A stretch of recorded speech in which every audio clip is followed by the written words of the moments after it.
Hello everyone. ఈ వీడియోలో మనం AWS solution architect associate exam ప్రిపరేషన్లో ఎగ్జామ్ టాపిక్లోని ఫిఫ్త్ క్వశ్చన్ అయితే మనం చూడబోతున్నాం. ఓకే, సో ఈ క్వశ్చన్లో వీడియో ఏం అడుగుతున్నాడంటే, a company is hosting a web application on AWS using a single Amazon instance that stores user uploaded documents in an Amazon EBS wallet. Okay, for better scalability and availability, the company duplicated the architecture and created the second EC2 instance and EBS wallet in another availability zone. So simple గా దీన్ని బట్టి ఏం చెప్తున్నారంటే మనకి 2 instances ఉన్నాయి, అవి వచ్చేసి EBS volumes వాడుతున్నాయి అని చెప్పి చెప్తున్నాడు. Okay, placing both behind an application load balancer after completing the changes. Okay, ఈ ఈసీ2 ఇన్స్టెన్స్ రెండు దాని ఎక్కడ ఉన్నాయి, application load balancer. Okay, first application load balance ఉంది, దాని వెనక ఈ రెండు ఈసీ2 ఇన్స్టెన్స్ ఉన్నాయి. ఓకే, అంటే ఈ సింపుల్ వచ్చేసి ఒక లోడ్ బ్యాలెన్సర్ లో అవి టార్గెట్ ఈ ఈసీ2 ఇన్స్టెన్స్ అనేది టార్గెట్ గ్రూప్ లో ఉన్నాయి. సో ఒకసారి టాస్క్ వచ్చి దీనికి, ఒకసారి టాస్క్ వచ్చి దానికి వెళ్తుంది. Okay, after completing this change, user reported that each time they refresh and they said they could see one subset of their documents and others, but never all of the documents at the same time. Okay. Okay, ఇక్కడ ఏం చెప్తున్నానంటే వాడు వచ్చేసి మనకి ఒకసారి ఆ పేజ్ని refresh చేస్తాం అనుకో, రిఫ్రెష్ చేస్తే ఒకసారి ఒక డేటా చూపిస్తుంది, ఇంకొకసారి ఇంకొక డేటా చూపిస్తుంది, రెండు ఒకటేసారి చూపించలేదు. ఓకే, సో దీని వచ్చేసి నేను యాజ్ ఇట్ ఈస్ ఈ ఎగ్జాంపుల్ని నేను ఒక రెప్లికా క్రియేట్ చేశాను, అంటే ఒక ఎన్విరాన్మెంట్ క్రియేట్ చేశాను. ఓకే, ఫస్ట్ వచ్చేసి ఆ ఎన్విరాన్మెంట్లో మనం దాని నుంచి మనం అర్థం చేసుకున్నాం ఈ క్వశ్చన్లో ఎగ్జాక్ట్గా ఏం అడుగుతున్నాడు అనేది. నెక్స్ట్ వచ్చేసి ఈ సొల్యూషన్, దీనికి ఏ సొల్యూషన్ ఫిట్ అవుతుంది, దాన్ని మనం ఎలా ఇంప్లిమెంట్ చేస్తామని చెప్పినట్టు అది కూడా మనం చూద్దాం. ఓకే, సో వాడు ఏమడుగుతున్నాడు సింపుల్గా అంటే మనకి ఒక రెండు ఈసీ2 ఇన్స్టెన్సెస్ ఉన్నాయి. ఈ రెండు ఈసీ2 ఇన్స్టెన్సెస్ ఎక్కడ ఉన్నాయంటే ఒక లోడ్ బ్యాలెన్సర్ ఉంది, ఒక లోడ్ బ్యాలెన్సర్ క్రియేట్ చేసేసి. Okay, load balancer. ఓకే, ఒక లోడ్ బ్యాలెన్సర్ ఉంది, ఆ లోడ్ బ్యాలెన్సర్ వెనక ఈ టూ ఈసీ2 ఇన్స్టెన్సెస్ ఉన్నాయి. ఈ టూ ఈసీ2 ఇన్స్టెన్స్ లో మనకి ఒక అప్లికేషన్ రన్ అవుతుంది అని చెప్పాడు. ఓకే, సో నేను వచ్చేసి నేను ఇక్కడ దీంట్లో వచ్చేసి నాకు క్లాస్ అప్లికేషన్ అయితే రన్ అవుతుంది. ఓకే, సో ఇక్కడ నుంచి లోడ్ బ్యాలెన్సర్ నుంచి మనం కానీ దీంట్లో కానీ యూఆర్ఎల్ కానీ మనం కాపీ చేస్తామంటే, ఓకే, సో ఇవన్నీ నేను క్లోజ్ చేసేస్తాను, మనకు అవసరం లేదు. ఓకే, సో ఇప్పుడు ఈ లోడ్ బ్యాలెన్సర్ నేను క్రియేట్ చేశానంటే నాకు ఇది ఒక వెబ్ అప్లికేషన్ వస్తుంది. ఏంటంటే ఈ వెబ్ అప్లికేషన్ లో మనము ఏం చేస్తుందంటే మనకి ఇది ఒక ఏదైనా అప్లోడ్ చేయొచ్చు. ఓకే, సింపుల్ గా ఓపెన్ కానీ ఏదైనా ఫైల్ అప్లోడ్ చేస్తామంటే ఆ ఫైల్ అయితే ఇక్కడ చూపిస్తుంది. సో సింపుల్ గా నేనేం చేస్తానంటే ఇది వచ్చేసి ఒక ఇమేజ్ అయితే అప్లోడ్ చేస్తాను sir. Okay, this image upload. ఇక్కడ ఇమేజ్ అప్లోడ్ అయింది. యాక్చువల్గా మన దాంట్లో ఏంటంటే ఇమేజ్ అప్లోడ్ అయిన వెంబడే నెక్స్ట్ వచ్చేసి ఆ ఇమేజ్ మనకి రిఫ్లెక్ట్ అవ్వాలి, కానీ ఇక్కడ రిఫ్లెక్ట్ కాలేదు. ఎందుకంటే ఈ ఇమేజ్ వచ్చేసి వేరే ఈసీ2 ఇన్స్టెన్స్ లో స్టోర్ అయింది.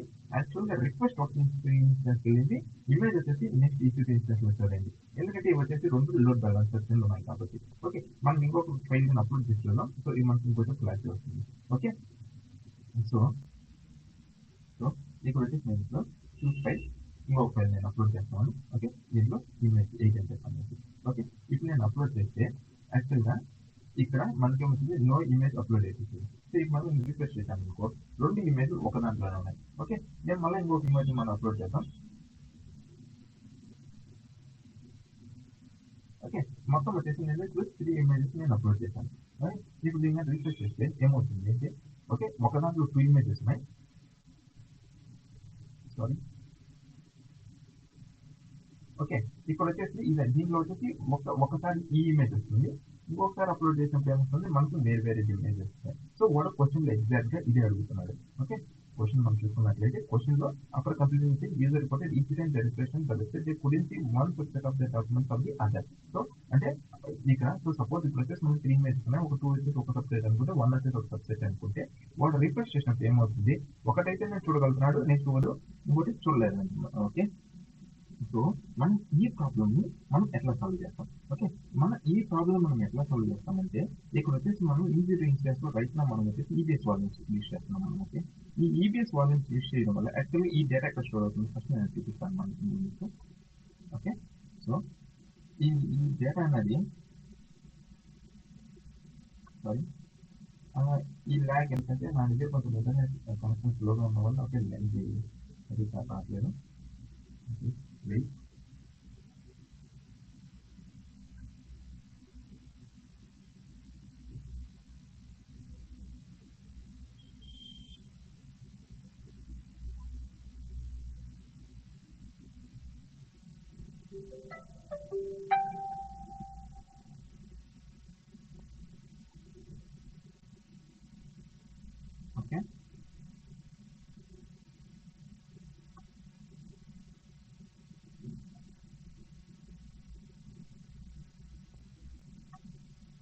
సో ఈ డేటా ఎక్కడ స్టోర్ అవుతుందంటే యాక్చువల్గా వచ్చేసి మనకి ఇక్కడ ఇది ఈ అప్లికేషన్ వచ్చేసి దీంట్లో రన్ అవుతుంది. మనం టాస్క్ అప్లికేషన్. ఓకే, ఇక్కడ చూడండి మనకి పైథాన్ 3 అప్లికేషన్ రన్ అవుతుంది. ఈ డేటా యాక్చువల్గా స్టోర్ ఎక్కడ అవుతుందంటే ఇక్కడ స్టాటిక్ అప్రోచ్ లో స్టోర్ అవుతుంది. ఓకే, అది చూద్దాం మనం. ఇది స్టాటిక్ ఇది అప్లోడ్. ఆ డేటా అనేది ఇక్కడ యాక్చువల్గా ఇక్కడ స్టోర్ అవుతుంది. మనకి 2:3 ఇన్స్టాన్సెస్ ఉన్నాయి కదా. సో ఇక్కడ దీంట్లో స్టోర్ అవుతాం. యాక్చువల్గా మనకి ఏం దగ్గర మనం అప్లోడ్ చేసింది, మనం 3 ఇమేజెస్ అప్లోడ్ చేస్తే 2 ఇమేజెస్ వచ్చేసి ఒక ఇన్స్టెన్స్ లో స్టోర్ అయ్యి ఇంకొక సింగిల్ ఇమేజ్ వచ్చేసి ఒక ఇన్స్టెన్స్ లో స్టోర్ అయింది. సో ఇక్కడ కన్నా మనం దీంట్లోకి వెళ్ళేసి స్టాటిక్ ఇది అప్లోడ్. ఇక్కడ చూస్తే మనకి 2 ఇమేజెస్ ఉన్నాయి. ఇక్కడ వచ్చేసి మనకు 1 ఇమేజ్ ఉంది. ఓకే, సో నేను వచ్చేసి దీన్ని ఏం చేస్తానంటే మాన్యువల్గా వచ్చేసి ఈ ఇమేజ్ నేను డిలీట్ చేస్తాను. Okay, so image okay. So ఇప్పుడు నేను కానీ ఇక్కడ ఈ లోడ్ బ్యాలెన్స్ రీసెర్చ్ చేస్తే నాకేమవుతుందంటే ఒక దాంట్లో వచ్చేసి 2 ఇమేజెస్ చూపిస్తుంది, ఇంకో దాంట్లో వచ్చేసి 2 ఇమేజెస్ అప్లోడ్ అని చూపిస్తుంది. ఓకే,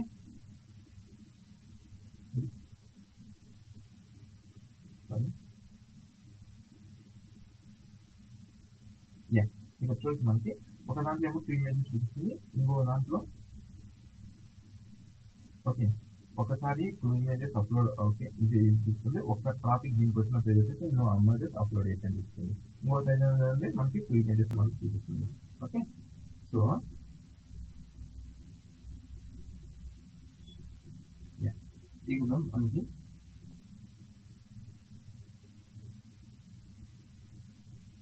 సో ఇక్కడ మనం ఈ ప్రాబ్లం మనం సాల్వ్ చేయడానికి అంటే ఇప్పుడు నువ్వు ఏ ఫైల్ అప్లోడ్ చేస్తే కదా మనకి డేటా అనేది కన్సిస్టెంట్ గా 2 దాంట్లో సేమ్ గా చూపించాలి. ఇట్లాగా ఓకే 2 ఇమేజెస్ అప్లోడ్, ఇక్కడ రీసెర్చ్ చేసినప్పుడు 2 ఇమేజెస్ అప్లోడ్. ఇట్లాగా అంటే నాకు నెట్వర్క్ కన్సిస్టెన్సీ లేకపోవడం వల్ల నేను స్పీడ్ రీసెర్చ్ చేయడం వల్ల డేటా అనేది ఎగ్జాక్ట్ గా పాపులర్ అవ్వట్లేదు. ఇక్కడ యాక్చువల్గా ఏమవుతుందంటే మనకి లోడ్ బ్యాలెన్స్ లో ఒకసారి వచ్చేసి 2 ఇమేజెస్ చూపించాలి, ఇంకోసారి వచ్చేసి 2 ఇమేజెస్ అప్లోడ్ అయితే చూపించాలి. ఓకే, ఓకే, ఈ విధంగా. సో ఇప్పుడు నేనేం చేస్తానంటే దీన్ని వచ్చేసి మనం సింపుల్గా ఎట్లా అచీవ్ చేయొచ్చు అంటే యూజింగ్ ఈఎఫ్ఎస్ తో మనం అచీవ్ చేయొచ్చు అనమాట. ఓకే, ఈ ఈఎఫ్ఎస్ తో మనం ఎట్లా అచీవ్ చేస్తామంటే ఇది వచ్చేసి ఇప్పుడు ఈ 2 లొకేషన్స్ ఉన్నాయి కదా. ఓకే, ఈ ఈజీపీ ఇన్స్టెన్స్ లో చూసి ఇది 495, ఇది వచ్చేసి 923. దీంట్లో ఉన్న ఈ పాత్ ద్వారా స్టాటిక్ అప్లోడ్ అని చెప్పేసి ఓకే యాక్చువల్గా ఆ వెబ్ అప్లికేషన్ వచ్చేసి ఈ పాత్ లో ఇక్కడ స్టోర్ చేస్తుంది. మనం ఈ 2 పాత్ ని ఏం చేస్తామంటే మనం ఒక ఈఎఫ్ఎస్ కి మనం అటాచ్ చేస్తాం. ఓకే, సో నేను ఏం చేశానంటే నా కేసులో ఆల్రెడీ నేను ఒక ఈఎఫ్ఎస్ ఆల్రెడీ క్రియేట్ చేస్తున్నాను. ఓకే, సో ఓకే ఈ ఈఎఫ్ఎస్ ని ఆల్రెడీ నేను క్రియేట్ చేస్తున్నాను. ఓకే, ఈ ఈఎఫ్ఎస్ ని ఆ రెండింటికి మనం డైరెక్ట్ గా మనం అటాచ్ చేద్దాం ఆ పాత్ లో. Okay, simple copy. ఇది ఓకే మనకి మౌంట్ ఏ పాత్ అది యాక్చువల్గా వచ్చేసి యాక్చువల్గా ఆ డేటా ఎక్కడ పడుతుందంటే మనకి స్లాష్ హోమ్ ఉబంటు నెక్స్ట్ వచ్చేసి స్టాటిక్ అప్లోడ్ ఈ పాత్రలో ఉండేది. ఓకే, సో నేను ఈఎఫ్ఎస్ ని నేను ఈ పాత్రలో మౌంట్ చేశాను. ఓకే, సో నెక్స్ట్ సెకండ్ దాంట్లో సేమ్ యాజ్ ది ఐఎఫ్ఎస్ ని మౌంట్ చేస్తాను మనం. Okay, slash home Ubuntu next వచ్చేసి ఏంటి మనకి స్టాటిక్ అప్లోడ్స్. ఓకే, సో ఒకసారి మనకి స్టాటిక్ అప్లోడ్స్ స్టాటిక్ అప్లోడ్స్. ఇక్కడ వచ్చేసి కరెంట్లీ రైట్ లో మనకి ఏం డేటా లేదు. ఓకే, ఇక్కడ మనం చూద్దాం ఒకసారి. ఇది స్టాటిక్ అప్లోడ్స్.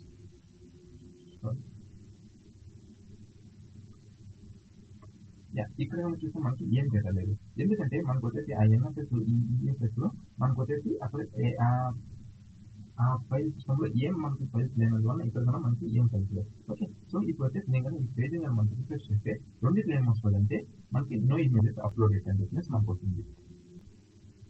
ఓకే, సో ఇది రిఫ్రెష్, ఇది మళ్ళీ రిలోడ్ చేసా సేమ్ థింగ్. ఓకే, ఇప్పుడు ఏం చేస్తానంటే సింపుల్గా నేనైతే ఒక ఫైల్ అప్లోడ్ చేస్తాను. ఓకే, ఫస్ట్ ఫైల్ తీసుకొని మనం అప్లోడ్ చేద్దాం. ఓకే, అప్లోడ్ చేశాను కదా.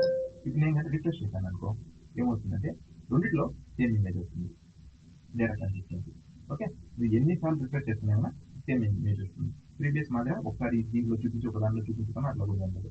ఇంకా మనం బెటర్ స్ట్రాటజీ కోసం ఏంటంటే ఇప్పుడు ఇక్కడ చూస్తున్నామంటే దీంట్లో ఎల్ఎస్ఎస్ అంటే దీంట్లో ఇమేజ్ ఉంది. ఈ సర్వర్లో మనం ఈ పాత్రలో మనం చూస్తున్నామంటే ఇమేజ్ ఉంది. ఓకే, సో నేను ఇంకో ఫైల్ అప్లోడ్ చేస్తాను.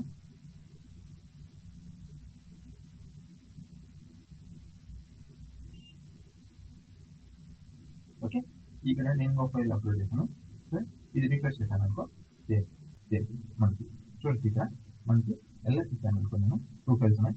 అదేవిధంగా ఈ సర్వర్లో కన్నా నేను ఎల్ఎస్ ఇస్తే నాకు 2 ఫైల్స్ అవుతాయి. ఓకే, సో మనం ఈ కాన్సెప్ట్ అంటే ఈబీఎస్ని సింపుల్గా మనం వెళ్ళి నేర్పించి ఏం చేస్తామంటే ఈఎఫ్ఎస్తో ఇది లింక్అప్ చేసి 2 పాయింట్స్ని మనం ఒక దగ్గర మౌంట్ చేయడం. సో ఒక దాంట్లో ఏం జరిగేదన్నా అది వచ్చేసి ఇంకో దాంట్లో ఆటోమేటిక్గా రిఫ్లెక్ట్ అయ్యాలి. సో ఇక్కడ మనం ఈ ప్రాబ్లమ్ని ఈఎఫ్ఎస్ యూస్ చేసి సాల్వ్ చేస్తాం. సో మన బ్యాక్ క్వశ్చన్ ఇక్కడ మనం చూస్తే, సో మన ఆప్షన్స్ మనం చూసినట్లయితే copy data, so both EBS volumes contains all documents. Okay, ఈ కేసులో వచ్చేసి ఒకటే చెప్తున్నానంటే ఈ ఈబీఎస్ వాల్యూమ్స్లో ఉన్న ఈ ఈబీఎస్ వాల్యూమ్ చేయమని చెప్తున్నాడు.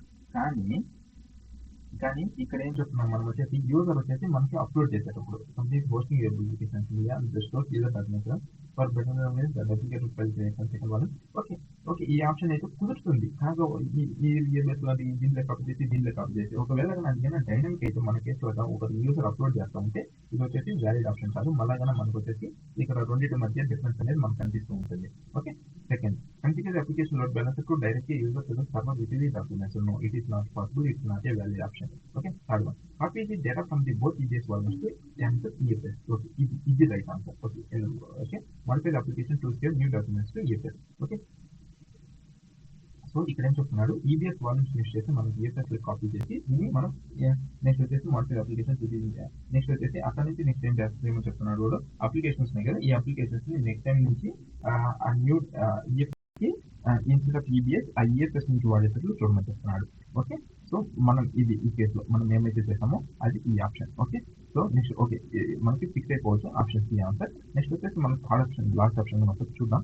Configure load balancer to send the request to both servers. No, it's not a valid option. ఎందుకంటే అప్లికేషన్ లోడ్ బ్యాలెన్సర్ మనం కన్ఫిగర్ చేయాలి. ఎందుకంటే okay return each document configure load balance to send the request to both servers. No, application load balancer traffic అనేది మనకు వచ్చి at a time ఒక సర్వర్కి మాత్రమే వెళ్తుంది. మనకు బోత్ ఒకటేసారి 2 సర్వర్స్కి వెళ్ళేదానికి నుంచి మన అప్లికేషన్ లోడ్ బ్యాలెన్సర్ మనం ఇక్కడ యూస్ చేయాల్సిన అవసరం లేదు. Okay, so return each document from the correct server. No, it's not a valid option question ప్రకారం. సో ఆప్షన్ సి ఇది copy the data from the both EBS volumes to EFS, modify the application to save the new documents to Amazon EFS. Okay, so guys అర్థమైంది అనుకుంటున్నాను నేను ఈ question ఏమి ఎగ్జాక్ట్గా అడిగాడు. So మనం ఎగ్జాక్ట్గా దీన్ని రెప్లికేట్ చేసి మనం అయితే చూసాం ఈబీఎస్తో ఉన్న ప్రాబ్లం ఏంటి, దాన్ని ఈఎఫ్ఎస్తో మనం ఎట్లా సాల్వ్ చేస్తామని చెప్పాను. ఓకే, నేను వచ్చేసి ఈ అప్లికేషన్ ఎలా క్రియేట్ చేశాను, ఈ ఈఎఫ్ఎస్ని ఎట్లా మౌంట్ చేశాను అని చెప్పినట్టు దాని గురించి నేనైతే ఒక సపరేట్ వీడియో క్రియేట్ చేస్తాను. ఓకే, సో ఈ వీడియోకి అయితే ఈ క్వశ్చన్కి ఈ వీడియో క్వశ్చన్ 5 ఎగ్జామ్ టాపిక్లో క్వశ్చన్ 5 అయితే ఇది ఎక్స్ప్లెనేషన్. సో ఈ వీడియో కన్నా నచ్చినట్లయితే ప్లీజ్ లైక్ దిస్ వీడియో. ఇలాంటి మరిన్ని వీడియోస్ కోసం please subscribe to this channel and thank you for watching. See you in the next video. By.